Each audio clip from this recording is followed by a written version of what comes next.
Thought I'd do another update where I'm at. I haven't done one in a while because I've just been busy moving in. So I crashed the mill again. So I've been milling away, and back in one of my other videos it didn't retract in the Z and it wiped out the milling cutter and just kind of smashed through the part. So I was using one of these expensive Iscar milling cutters. It's milling great, and then all of a sudden I hear a bang. It's taking a chunk out of my part.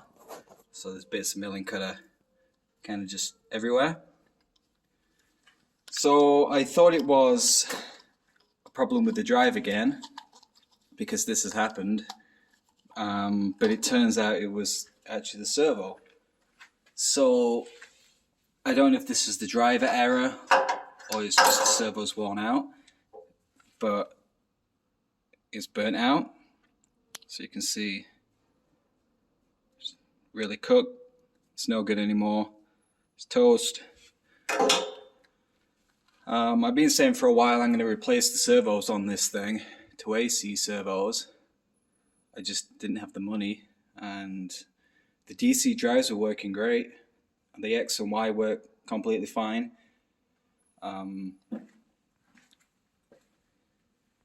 So I thought it was all this that was the issue, my drive itself.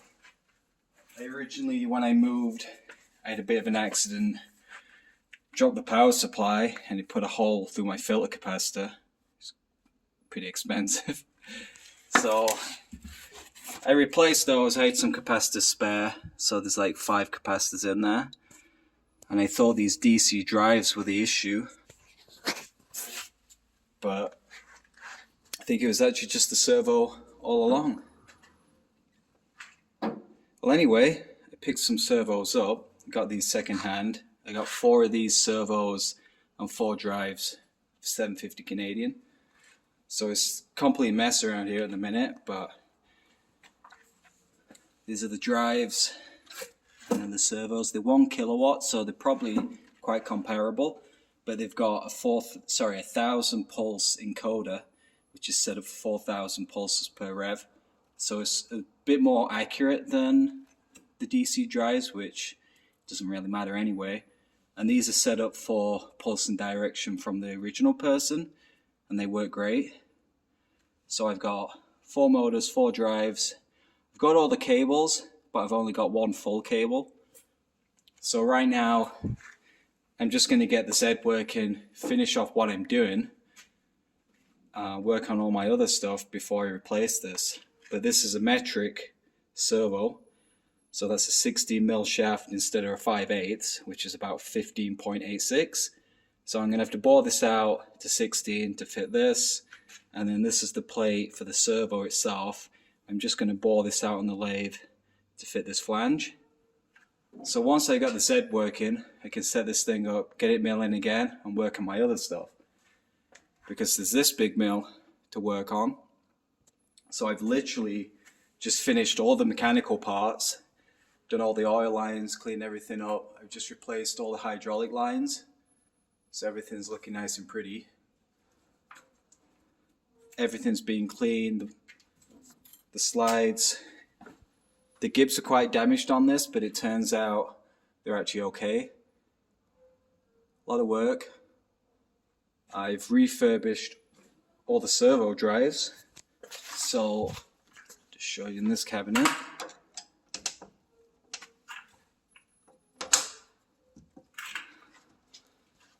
So this is looking a lot cleaner than it was originally. So if you remember, all this was grease. You couldn't even see what colors the cables were. So that's the main power supply for like the logic. The servo drives. So I've just basically replaced all the electrolytic capacitors. There are some burnt resistors on this, which were there. So I've replaced those. These filters. These resistors are quite sizable. So I replaced those just to be safe, because they're kind of like these old style. So those are all replaced, ready to go. All the wiring's ready. I'm going to put the computer inside of this because it works on the drip feed. So this is looking really good electrically. There's just the actual spindle drive to finish, and then where the wires connect into here, there's this big cable with all the hoses on. There was no clip, so I just cut the wires. So I've just got to work out what they were again, and I'm going to put a clip on there. So as for this, there's just an electrical clip, the oil lubricator line to fit, and then the spindle drive to attach, and then I can power this thing up, see if it works, and then put all the guards back on. I'm not sure how accurate this is going to be because it's an old machine from the 80s, but it is a Matsura, and it's got big, hefty DC servos. But the weird thing is the feedback, the encoder doesn't go straight to the servo drive, it goes to the control. So there might be some latency in there, I'm not quite sure yet. So, see how it goes. But first I'm going to work on this thing, get it all running.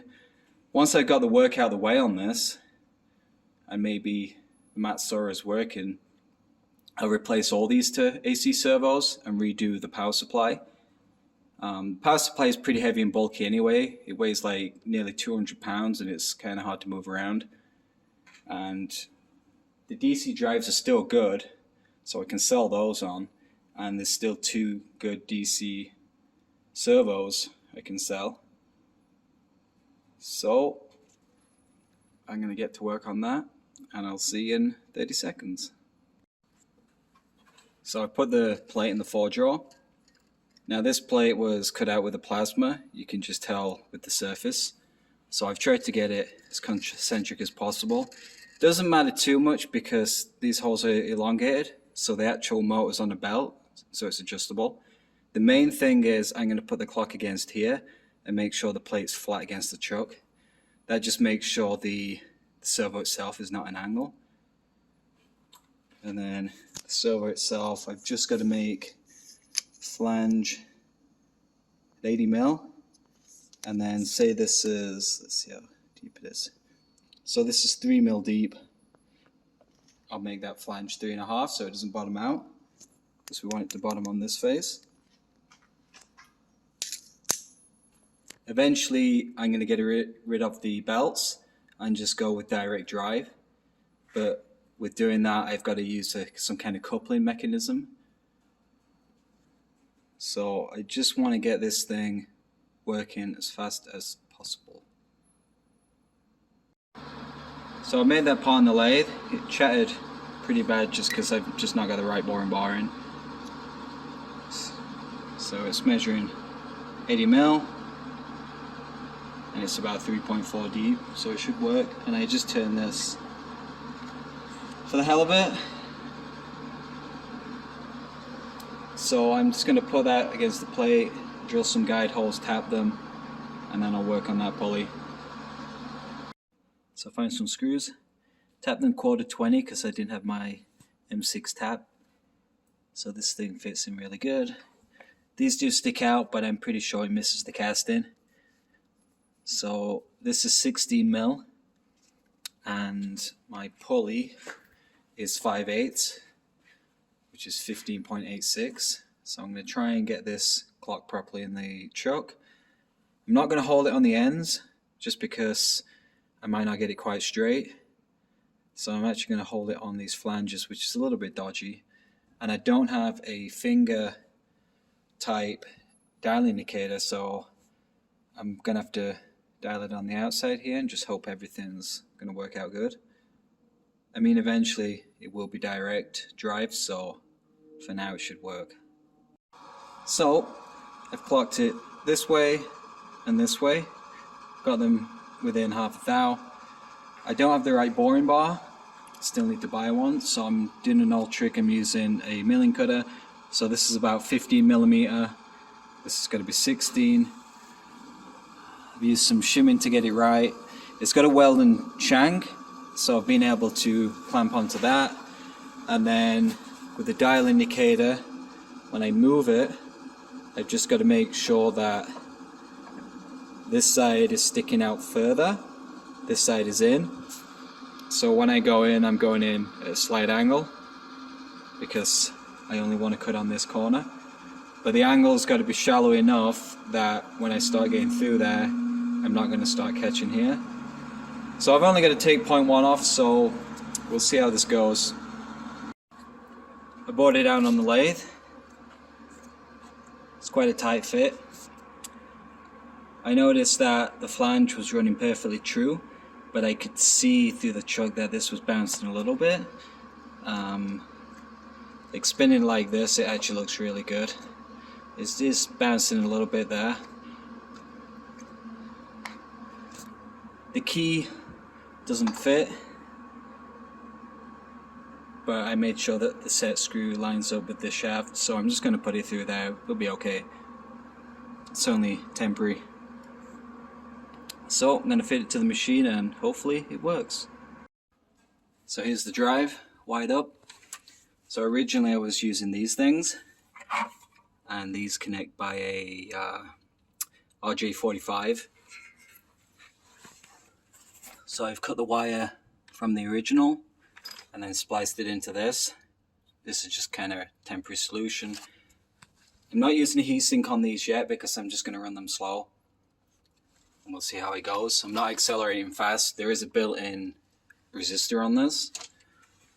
Eventually I'm going to redo all this and then put them on this heatsink and just get rid of there's a huge transformer in there. So we'll see how it goes, and you'll see in a sec it working. So I got the clock set up. That's to make sure we get our pulses per revolution correct. The motor's on there.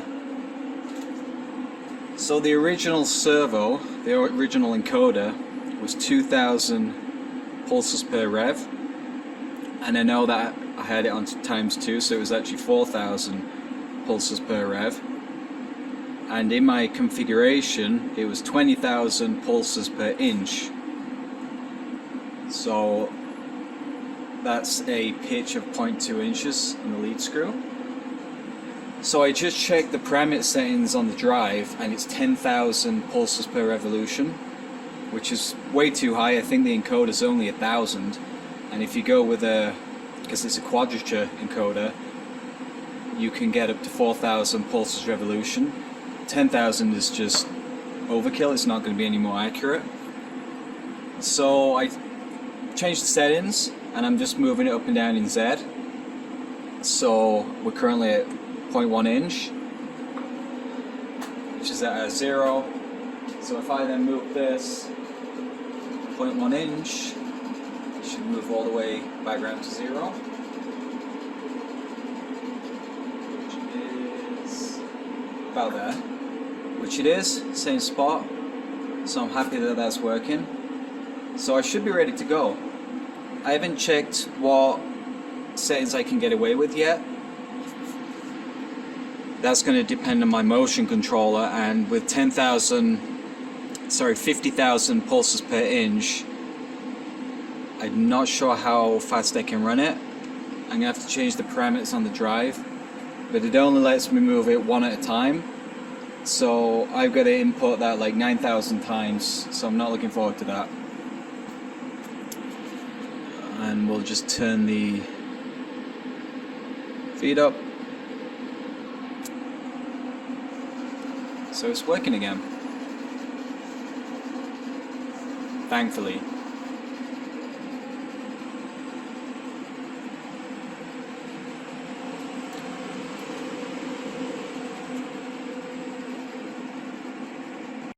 So I'm going to hold the machine and take note of the noises.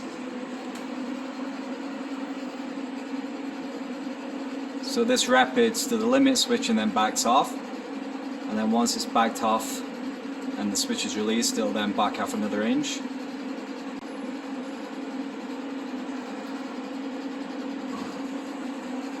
So it's probably hard to tell on the camera, but the Z-axis is almost silent, whereas the other axes are a lot more louder. And that's probably just the brushes on the armature. But AC drives are definitely quieter anyway. So because I crashed this thing, it rapided into this corner, which I didn't want to mill through. I'm going to weld that back up. I'm going to run this again. But because I crashed it and this is a tilt and head machine, I'm going to have to tram the head again. So that's just a case of putting the dial indicator in the chuck and touching on a point here, spinning around, touching on a point down there, making sure they're the same.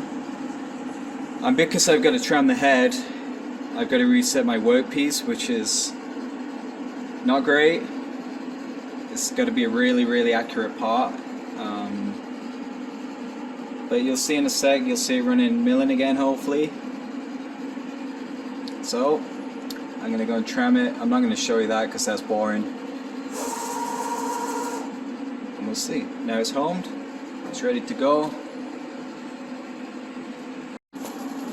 So I use the dial indicator to tram the machine.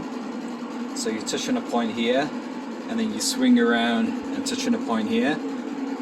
And it was 4th hour different from one side to the other, so it had knocked it out. I've reset that and it's now perfect. So over the span of 14" it doesn't alter. So the head's perfectly parallel now. So this is my little fixture that I was milling that part with. So this is my G54 origin, the center of this. So now I'm just going to clock this, make sure I'm where I started, and then I can mill that part again. Turns out that it was still good, so I bolted it back down. I've welded up that corner, and then I've got my new milling cutter in. So I'm going to set it going, the original program, new servo, and hopefully no crashes.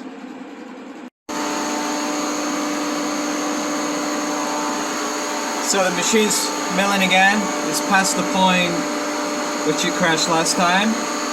So I got some nice new melt there.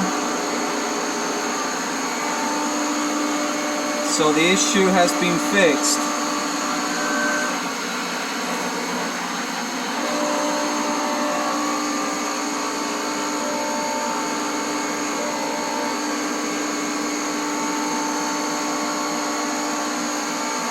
So next time, hopefully you'll see this thing working.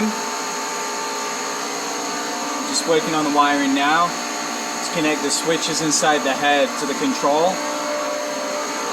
And then there's lots of other stuff. I'm just not quite there yet. I've got a lot of tied in. Obviously this mill, the forging press, this is the lathe behind, this lathe. I gotta sort all my stuff out again. And then this little mill. So while this little mill's running, I can work on other stuff. I've just got a lot of tied in to do. And then of course there's the other projects like testing the gears, which I can now test. I've just got to bring it here. And so the 3D printed Wankel engine. I'm going to make one out of metal on here that will run on fuel. So stay tuned and I'll see you next time.